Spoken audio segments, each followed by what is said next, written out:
riddle. Sure, coming right up.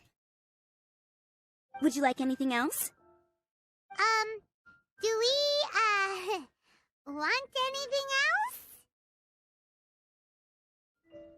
Yay! So you do remember after all! You're just the best! Paimon will give you the sweet flower from that sweet madame as a windbloom. No need to worry about that! Paimon can make room for good food. All right, just a moment. Oh, that was great. If that was a Windblume treat, then Paimon wishes it could be the Windblume Festival every day.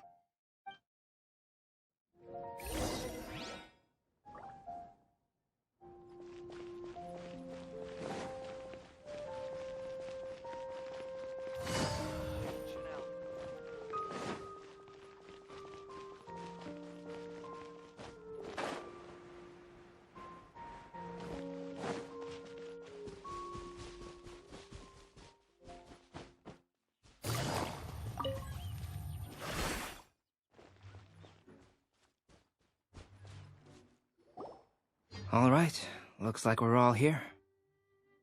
Not at all. We just came early to set everything up, since we happen to be free today.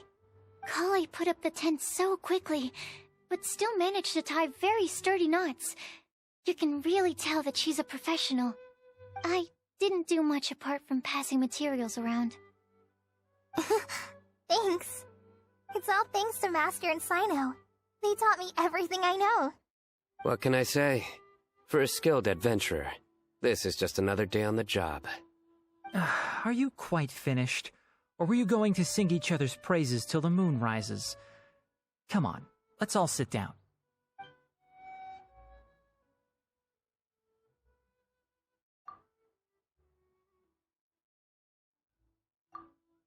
That sunshine sprat was really very good. I didn't watch you cook it, but I believe that the prominent umami flavor of the dish owes itself to more than the fish alone. That's correct. Any further deductions? Let me think. The aroma was quite uniform. Unlike that of a spice blend, it was also unfamiliar to me. So I would venture that it was a Monstadt specialty. As far as edible Monstadt plant species are concerned, calla lilies are usually used in soups. So if I had to guess... small lampgrass? That's right. I've long heard that Sumeru's fish with cream sauce is noted for its gentle texture, which brings out the tenderness of the fish. Here in Monstadt, we're not quite as varied in the use of spices as in Sumeru, but the principle of bringing certain distinct flavors to the forefront through combinations of natural ingredients is, very much the same. I liked it a lot. I'm curious as to the exact ratio of ingredients. I'll write a copy of the recipe for you.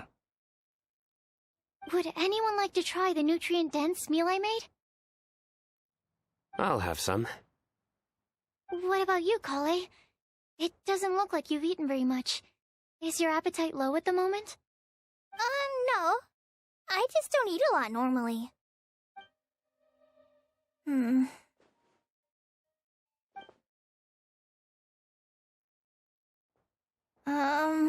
Sorry.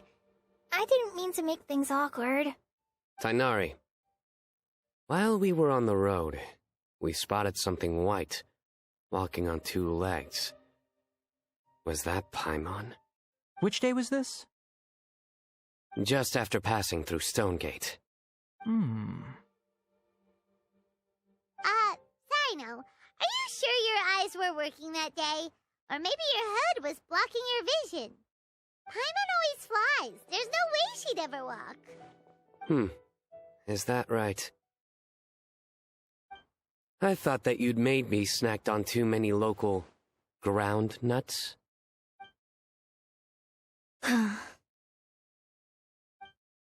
No? Not funny? Ground, you know. As in ground up, but also the ground. ground nuts make you fall to the ground. Think of this as part of the process of getting to know Sino. On the bright side, these jokes show that he thinks of you as his friends. Still, we could test the hypothesis. What hypothesis?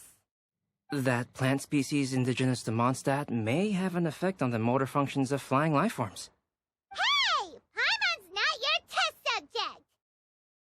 Anyway, by your logic, wouldn't that mean that eating, say, Zaitun peaches, that would make a sick Paimon peachy in no time or something? Hey! Not you two! I think the Traveler and Paimon's conversations are more entertaining than Sino's jokes. Ah, I see. You must have been keeping quiet about this grievance for quite some time now. You seem much cheerier now that you're here in Monstadt, Sino. Actually, feels like you're a completely different person. That's because I'm Sino the Adventurer. It's not? In fairness, you only saw him in his work mode while you were in Sumeru. He's actually like this most of the time when he's in a good mood. Yep, it's true. Sometimes when he's eating, he'll grumble about how the bowl is too shallow for the amount of food it contains and other random stuff like that. I understand. Then allow me to reintroduce myself. Before, you knew me as General Mahamatra Sino. Now, please see me as Sino the Adventurer. Yeah, so that's another thing he does. He'll keep repeating something he thinks is funny until you stop trying to resist. So you have two different mental states? Almost like different phases of matter. Interesting. I want to learn to do that too. I think in your case, the two states we would end up with would be highly conscientious Sucrose and stupefied Sucrose. Oh, by the way, was there any reason in particular that you chose Monstadt as your destination on this occasion? Oh, well, Lisa once told me that the Windblume Festival is one of Mondstadt's biggest events of the year. I wanted to take this opportunity to give everyone a Windblume, as a token of my heartfelt gratitude for everything they've done to look after me. Plus, it was a good chance for Collie to get out and meet some new people. Collie Lily. What? Collie's Windblume. Maybe she should call it a Collie Lily. It sounds very Mondstadt. There's also cauliflower, which would technically make more sense, but somehow it doesn't sound as nice.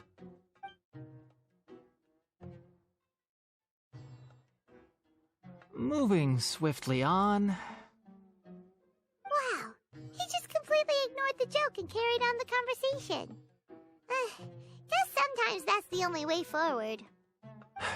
Sumeru's been through some major changes recently, and things at work have only just started to calm down.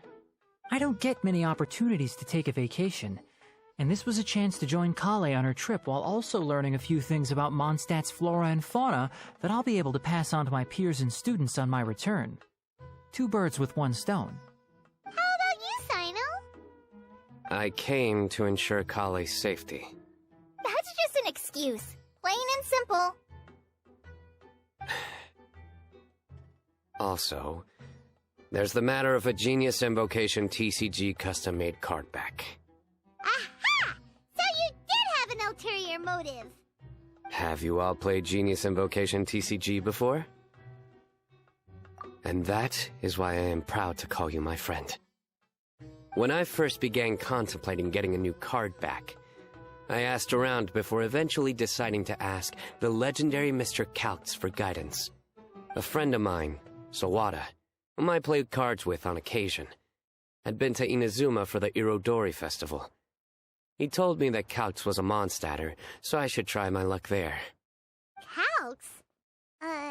Isn't that... You mean, he's a friend of yours? I see. So, you came to Monstadt in search of Calx. No, that is inaccurate. I came here principally to protect Collie. You most certainly did not. Collie's been here on the quiet numerous times, and this is the first time you felt the need to join. Not only me, same applies to you too, doesn't it? If my writer friend were here now, I'm sure he would describe this curious coincidence as having the makings of a good story. It's always a pleasure to meet a fan. Oh, here it comes. Wait, you mean you're Mr. Calx? Having my new friends address me by my pen name feels somewhat unusual. Please, just call me Albedo. Huh. So you're Calx. Sino's been talking about you non-stop recently. He's intent on getting you to design a bespoke card back for him. You didn't have to say all that. I don't usually take private commissions, but I believe that we are friends now, all of us. Our conversations have been deep and interesting, and Sino, your passion for this game is indeed one of a kind. I can see it in your eyes. Obviously. And given that you've come all this way from Sumeru to see me, I'd be quite honored to take this commission. Wow, your teacher's so nice. I feel the same about yours. Well, they definitely have different personalities, but they're similar when it comes to their character. So, how much should I budget for the timeless masterpiece you will produce for me? Surely timeless masterpiece is something of an overstatement. Any artwork fit to appear on the reverse of my card decks is by definition a timeless masterpiece, even if I do say so myself. Don't mind him. These TCG nutjobs are all like this. I see. So, this has an almost religious significance. Well, for starters, I'd like to hear a few more of your jokes. My jokes? You like them? I do. Really? I didn't see you laughing. Yeah, well, the joke's ability to induce laughter is a separate matter, but I certainly find them fun. If I might interrupt, does anyone else smell something strange? My nutritional meal! Will it be okay? Should we go over and take a look too?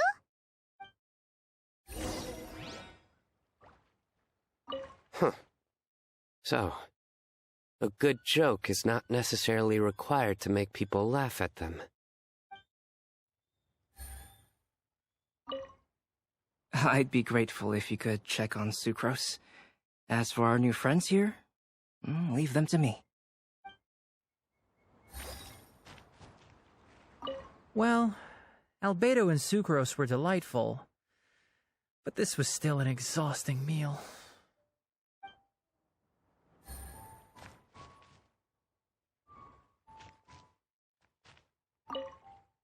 The cooking pot. Is everything okay?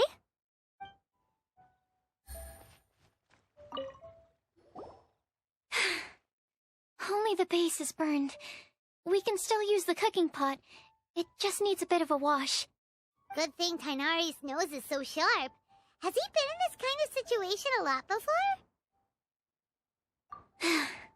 I know, it's just... I'm sorry to disappoint Sino. I guess we'll have to do this again another day. Oh, yes.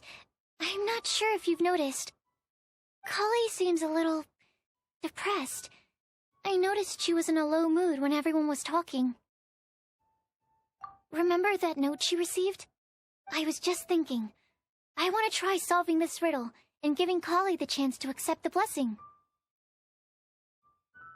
Oh, yeah! She's someone who needs your help. Exactly. Maybe she'll be willing to breathe into my test tube. But anyway, that can wait. As much as I'd like to make progress in my research, I'd prefer to see her smile. All right, we'll help out too. You will? Then tell me, honestly, do you think that this prophecy is for real too? Uh-huh. Right! Alright, let's meet at the alchemy crafting bench in the city. I've got some thinking to do in the meantime. We're back. Oh, what a shame. You just missed a joke about windmills. Stop, please. I don't need to hear it a 5th time. That bad, huh? Well, now Paimon really wants to hear it for some reason. Didn't you say you want to see the Dragon of the East at some point? When are you going? Tomorrow morning. And you? What are your plans? I'll go into the mountains to have a stroll and collect a few plants as samples. Oh, perhaps I could join you? I'll be looking for inspiration for these card back illustrations. Found you! I knew I was onto something as soon as I saw the fire. Wow, you have really sharp eyes. That's an outrider for you. Uh-oh. Did we break the fire safety rules or something? Actually, you didn't. Strictly speaking, you should have reported your plans first. But since 2 of our very own alchemists are here, I'm happy to look the other way. Ah, yes, introductions. I'm Amber, and this is the Reconnaissance Company Captain Eula, a good friend of mine. Good evening. You are friends of Collie, yes? A pleasure to meet you. Oh, Amber and Eula. The pleasure is ours. I've heard a lot about both of you from Collie. Oh, really? All positive, I hope. You asked that last time, too. Of course it was positive. I'd say. We hear the latest news about you every time you write to Collie. Glad to know we've made a good impression so far. Anyway, we're just here to collect Collie, so don't let us interrupt your chat. Come on, Collie. We're gonna take you to check out a few scenic spots. Okay, great. Still as high energy as always. You know Amber? Yes, we've met. She's Collie's most important friend. And for that, we are also very grateful to her. That's Amber for you. Her outgoing personality means she can make friends with just about anybody. It's getting late, and we still have a lot lined up tomorrow. I suggest we all head back and get some rest. All right, I'll start packing up.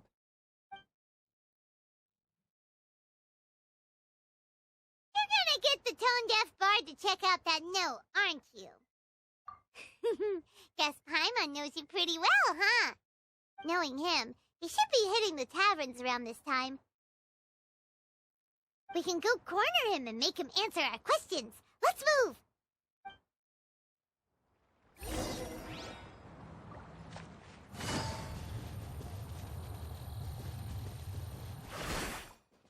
Take it easy.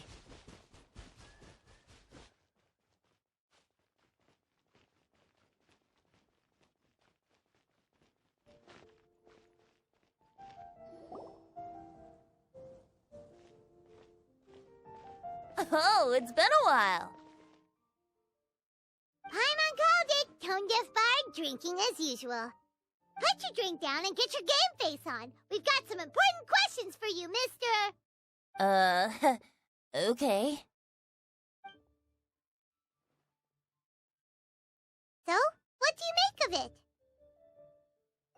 it? Aren't you forgetting something? It's the Windblume Festival right now. You can't just go around asking people for help so blatantly. Ugh. Well, if you won't tell us the answer, could you at least tell us if this thing's worth a shot? Sounds to me like you want a hint or two. A fine answer. The person who wrote this prophecy is very powerful. If you manage to solve the riddle, good things are sure to happen. Also, I happen to know where this lantern is. Once you've found the 4 things, I'll even write the location down for you. Isn't that generous of me? Whatever. We weren't expecting much from you anyway. You can get back to guzzling wine and blowing wind now. Oh, woe is me. Paimon sees me as nothing more than a drunken wastrel. There are actually a great many things that we bards are required to do. It just happens that enjoying life is the most important one. Once this is over, would you like to join me for a drink? You know, a favor for a favor.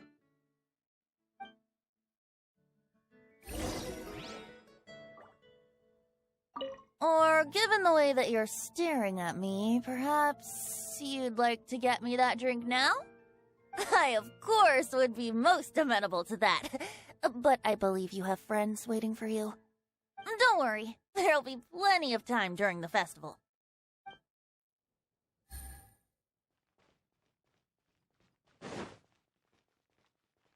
Jewels from Liyue, come take a look. Ancient alchemy truly is fascinating. A flower that is not of this world. Not of this world. Sucrose! We've got some good news and some bad news. Which would you like to hear first? Let's have the bad news first, I guess. Huh? Really? Don't most people usually want to hear the good stuff first? Oh, alright then. Basically, we went to Windrise to divine the breeze. The wind said that the prophecy is real and that your idea is a really good one. That doesn't sound like bad news. So what's the real bad news then?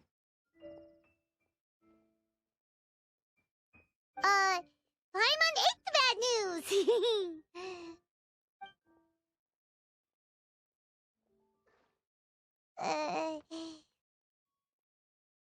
Blame Sino! If it's not funny, then it's his fault! It's fine. Well, that puts my mind at rest. Now, back to the other issue I've been mulling over. I was thinking about the flower that is not of this world. It could mean a human-cultivated variety that doesn't occur in nature. But that's basically claiming that it doesn't come from this world in the first place, when actually it's just a variant of an existing breed. So, the initial question is, can the flower's origins be traced back to a natural organism? If so, it cannot be correctly described as not of this world. But then, supposing we identified something outside of that category, whose job would it be to decide whether it belongs in this world or not? Then the question becomes, do of this world and from this world mean the same thing? Or is it deeper than that? Whoa, slow down! Paimon's head is already starting to spin! Okay, I did have one other line of thought as well. What about a flower created using alchemy? Would that be not of this world?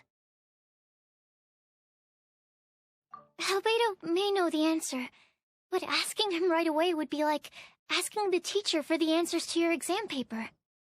It would render our search for the truth meaningless. I'd rather try and figure this out for myself. Could it be the Windblume? Oh, now that you mention it, that's definitely a possibility. The Windblume doesn't refer to a specific flower. Everyone defines what it means for themselves. In which case, the Windblume doesn't exist in reality.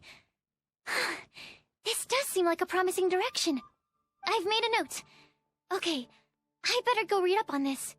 Yay! Paimon was actually useful this time! Guess we have that sweet madame to thank, huh? I'll need some time to prepare. Could we meet up here in, say, 2 days' time? Sure thing! In the meantime, we'll also think about the other 3 riddles in the prophecy. But, since we're really going for this now, shouldn't we say something to Collie about it? I originally wanted to leave it as a surprise for her, and I also didn't want to get her hopes up over nothing. But you're right, Paimon. I'll need to be careful how I word it. But I'll try to find some time over the next couple days to mention it to her. Alright, thanks so much.